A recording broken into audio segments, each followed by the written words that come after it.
Merci d'être avec nous. On est en osmose. On est au mois de janvier 2021, c'est la bonne année et elle est avec nous pour la démarrer.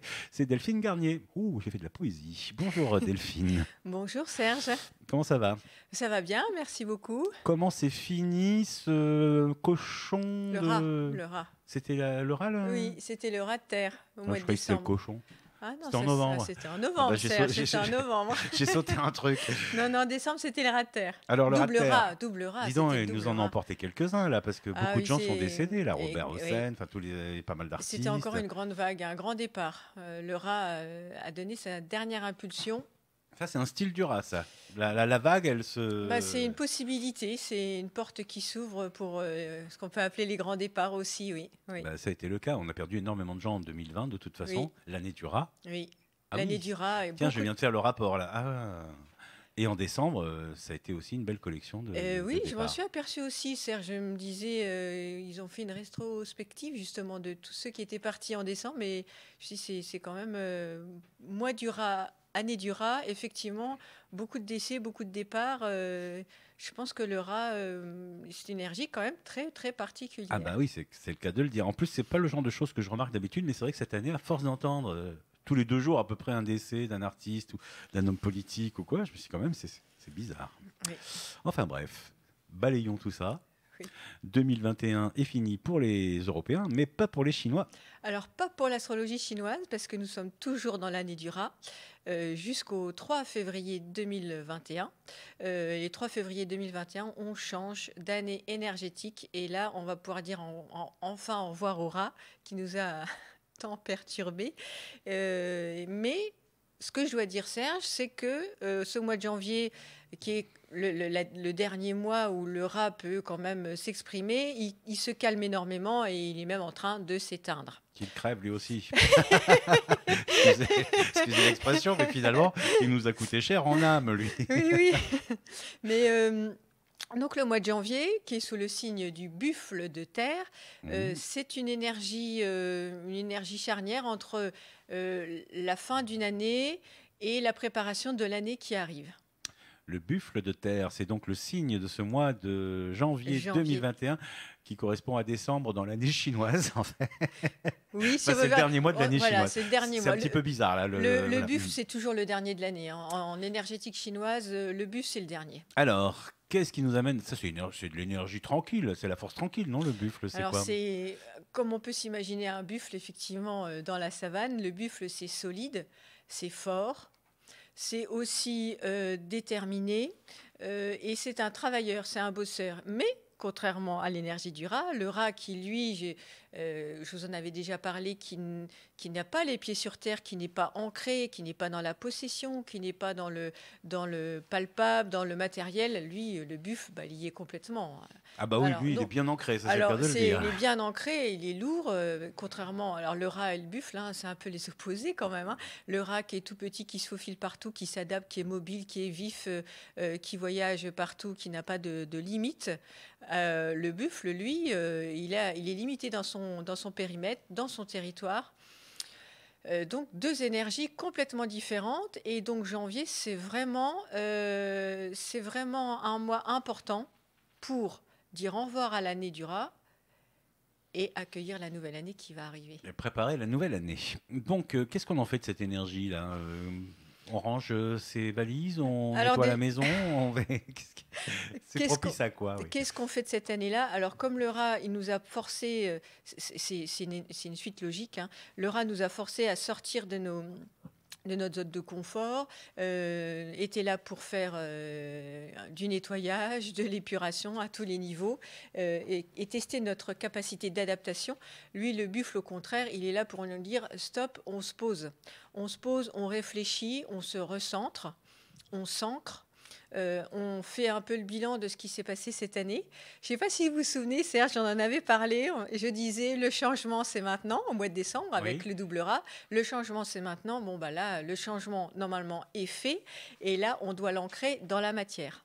Donc, le changement, c'était le mois dernier. Oui. Et là, maintenant, on stabilise ce qui a changé, quoi. On se calme, on se pose et on commence vraiment à, comment dire, à maturer ce qui va venir après. C'est-à-dire que là, il faut faut se recentrer, se restructurer pour des projets, pour le relationnel, dans notre vie privée. On arrête de s'éparpiller, on se recentre pour préparer l'année qui arrive. C'est une fin d'année chinoise où on fait que ça, parce que le chien, il fallait rentrer dans la niche. C'est vrai, non? Alors, Il y a que le rat qui bougeait. Mais après le cochon, c'était un peu pareil. On était quand même un peu Oui. chez soi. Et là, le buffle, on reste aussi. Alors la grande différence, c'est que par rapport à tous ces animaux-là qui étaient quand même de moins forte énergie que le rat, qui lui était très présent, parce que c'est l'année énergétique, là le buffle est plus présent au niveau énergétique, parce que non seulement, Serge, c'est l'animal du mois de janvier, mais en plus, ce que je ne vous ai pas dit, c'est que l'année qui arrive, en 2021, donc le 3 février, ça va être une année buffle aussi. Ah, donc, on va se le taper toute l'année. on va se le taper toute l'année, comme Eh ben. vous dites, Serge. Et donc, ce qui est intéressant, c'est qu'est-ce que je veux pour cette année-là et qu'est-ce que je mets en place peut-être dès maintenant, au mois de janvier, parce que le mois de janvier va être un reflet de ce qui peut vous attendre pendant 365 jours. Voilà. Puis j'espère qu'en 2021, 21, ce sera le monde d'après. Normalement, Ça serait oui. peut-être temps là, parce Alors, qu'on normalement, ne peut oui, plus là. parce que le rat, donc, il nettoie. Ça va que s'en va là, son tsunami. Son tsunami est passé, et après, qu'est-ce qu'il fait le buffle? Eh ben, il reconstruit. Donc, on est là pour reconstruire, mais il faut reconstruire sur un terrain sain, un terrain épuré, un terrain qui tient la route. Donc, si vous construisez sur quelque chose qui n'est pas sain, forcément, la maison va se casser la figure. D'accord, mais l'air de rien, cette année du buffle qui arrive, ça nous annoncerait une fin de crise sanitaire ou une stabilisation des acquis, quelque chose comme ça? Alors non, parce que je peux pas faire de la divination. Non, je suis pas dans la divination ni dans la voyance. En tout cas, moi, ce que je peux vous annoncer, vous proposer, ce que vous propose l'énergie, c'est toujours une opportunité. C'est qu'est-ce que vous propose cette énergie-là, et surtout l'énergie du rat. Qu'est-ce que vous en avez fait? Qu'est-ce que vous en avez fait? C'était le plus important. Qu'est-ce que vous avez fait pendant cette année 2020? Parce que 2021 va en dépendre. Si vous n'avez rien changé. On a vu beaucoup de gens en colère. Même là, elle est encore là, mais peut-être qu'elle va s'estomper. Non, le buffle pourrait permettre de calmer cette colère qu'on sent un peu partout.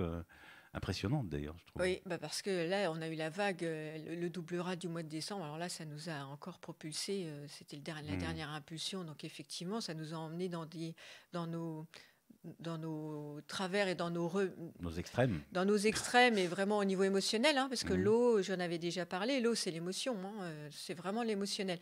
Le buffle, lui, c'est pas une question que ça va se calmer, c'est qu'on nous demande on arrête de s'agiter et on fait quelque chose de matériel, c'est quelque chose de visible et de palpable. Donc on construit, on bosse, on se responsabilise, on est déterminé dans le travail qu'on engage. On veut du concret. On veut du concret avec le buffle. Et d'autre part, en médecine chinoise, la psychologie du buffle est intéressante, parce que vous savez que chaque animal correspond à un élément. Le buffle, c'est de l'élément terre.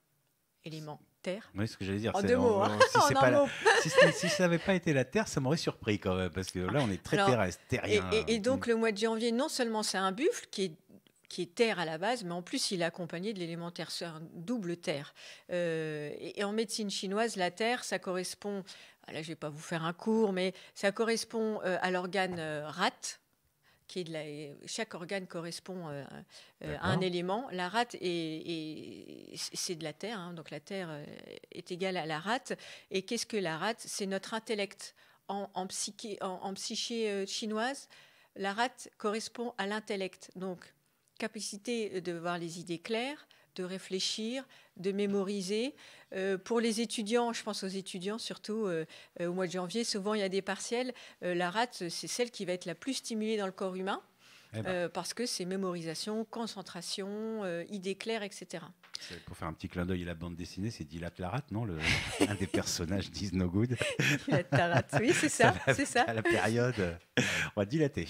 C'est marrant que la rate soit liée à l'intellect, alors qu'on imagine un organe bien, je sais pas, c'est un organe qui est plutôt bas, qui est plutôt terrestre. Je sais pas, j'imaginais pas ça lié à l'intellect. Alors en médecine chinoise, dans la tête, il n'y a rien. Ah, et même pas un cerveau. Non. Non, parce que l'intellect, on ne le met pas, dans la tête. L'intellect, on le met dans la rate. Bon, c'est comme ça. Okay. L'esprit dans le cœur, etc. Quoique, la science découvre les neurones dans le ventre, tout ça, donc on n'est pas loin, hein, quand même. Oui. Donc la rate, c'est vraiment notre grenier et notre capacité à tout ce que je vous ai dit, à mémoriser, à réfléchir, à mettre en place nos idées, à structurer nos pensées. Et donc celle-là, elle va être fortement stimulée. Donc pour tous les étudiants qui passent des examens ou des partiels au mois de janvier, la rate, elle va bien travailler, surtout avec ce buffle. Comment on la stimule, celle-là? Alors comment on la stimule, c'est surtout comment en prendre soin. Déjà, l'alimentation. Parce que la rate, il y a quand même l'alimentation, hein, donc pas la surcharger, pas trop de sucre, pas trop de produits laitiers, parce que la rate a horreur de l'humidité, et tout ce qui est produits laitiers en médecine chinoise, ça crée de l'humidité. Donc pas de produits laitiers, pas de sucre, évidemment tout ce qui est graisse. Alors c'est l'excessif qui est nocif en médecine chinoise. Donc on peut se faire plaisir, mais pas tous les jours. C'est tous les jours qui tue en fait, en alimentation. Dans la savane, le buffle, c'est un animal qui a l'air paisible, mais c'est quand même un des plus meurtriers. Et quand il s'énerve, il peut faire très très très mal, quoi. J'ai pas l'impression. Est-ce qu'on a ça dans le... Ah bah oui, il est connu comme un des 5 plus meurtriers. J'aurais mis l'hippopotame et le lion. Il y a l'éléphant, l'hippopotame, le buffle. Parce que le buffle peut tuer aussi les lions. Enfin... Alors la différence avec le buffle, c'est que lui, il est herbivore. Donc il tue pas pour manger, mais il tue s'il se sent en danger. Oui, il y a quand même c'est quand même quelque chose de solide au niveau énergie. C'est solide. Faut pas l'énerver, quoi. Faut pas l'énerver. Le buffle, il est très introverti, contrairement au rat et contrairement, c'est pas celui qui va faire beaucoup de bruit. Il est paisible dans son coin, comme vous l'avez dit, mais il est plutôt introverti. Donc on va pas le titiller. Il a besoin de bosser seul dans son coin. D'accord. C'est un petit peu ce qu'on doit faire aussi. Peut-être être capable de se concentrer, de se recentrer, de réfléchir tranquille dans sa bulle à ses projets pour l'année qui arrive. Parce que n'oublions pas qu'en horoscope chinois, l'année chinoise, ce sera le mois prochain qu'elle démarre. Le mois prochain. Et alors oui, on se recentre, mais on se responsabilise surtout. Parce que le buffle, on l'a vu, c'est du costaud, c'est du solide. Il est fort, c'est un travailleur acharné. Je ne sais plus ce que je disais, j'ai perdu le fil, Serge. Bon, écoute. C'est un travailleur acharné, il est solide. Qu'est-ce que je disais ? Oui, c'est surtout se responsabiliser. Parce que le buffle, alors évidemment, il vit en troupeau, donc il est quand même, il est dans l'accueil des autres. Il est très accueillant, mais pas forcément empathique. Il y a une grande différence. Il est accueillant, c'est pour ça aussi son côté introverti et ce côté aussi peut-être agressif s'il se sent attaqué, mais il a besoin il est responsable. Et puis moi je fais la comparaison avec la savane, il n'y a peut-être pas de rapport avec le signe chinois, mais on voit aussi que c'est un être solidaire, c'est-à-dire que quand un lion attaque un des siens, le troupeau peut venir le défendre. Oui. Et on a aussi cette notion-là de solidarité du groupe, du troupeau. C'est-à-dire qu'il est, il est quand même, il vit en troupeau et il est dans l'accueil des autres avec les autres. Donc il a quand même ce côté un petit peu accueillant, ce côté peut-être altruiste, mais pas dans le sens dans lequel on pourrait le percevoir, mais il est très accueillant. Est-ce qu'on n'aurait pas une idée aussi de se mettre ensemble peut-être pour travailler ou pour... Non, c'est chacun pour soi là quand même dans le signe. Le buffle, pas trop. Le buffle, on nous demande vraiment de se recentrer sur soi et en ayant conscience que tout est possible en partant de soi, de créer sa propre réalité. Donc être responsable de sa vie et je dirais aussi, on est architectes de notre propre vie. Donc le buffle, c'est vraiment, ça pourrait être un bel exemple de ça. On conclut comment ? On conclut comment Question piège. On conclut comment? C'est après tout ce remue-ménage de 2020 et de ce rat.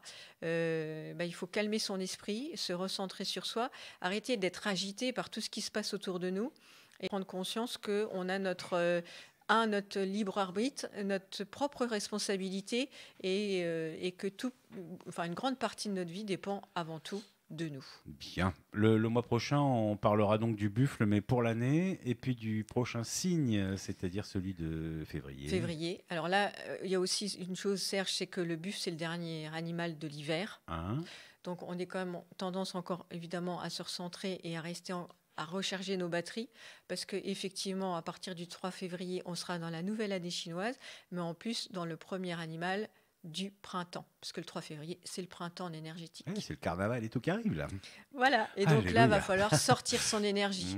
Donc il faut encore recharger quand même les batteries durant ce mois de janvier pour être apte à s'activer au 3 février. Alors, je rappelle, Delphine Garnier, vous faites de l'horoscope chinois, donc on peut vous consulter également à titre personnel, cette fois, pour voir par rapport à son signe, par rapport à la période, l'énergie du moment. Mais vous faites également du feng shui.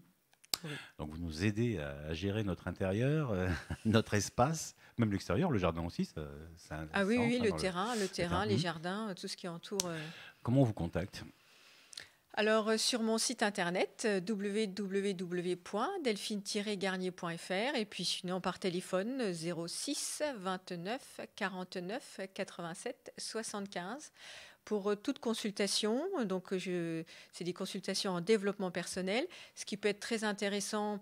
Alors, c'est pas de la divination, mais pour savoir quelles sont vos forces, vos potentiels, comment aussi préparer l'année 2020 qui arrive, et quelle énergie, ce buffle de métal qui arrive, quel impact va-t-il avoir sur votre thème, et quels sont vos outils justement pour pouvoir optimiser au mieux cette énergie qui nous est proposée. Bien. Merci Delphine. Merci Serge. À bientôt pour la suite de l'horoscope chinois. Au revoir.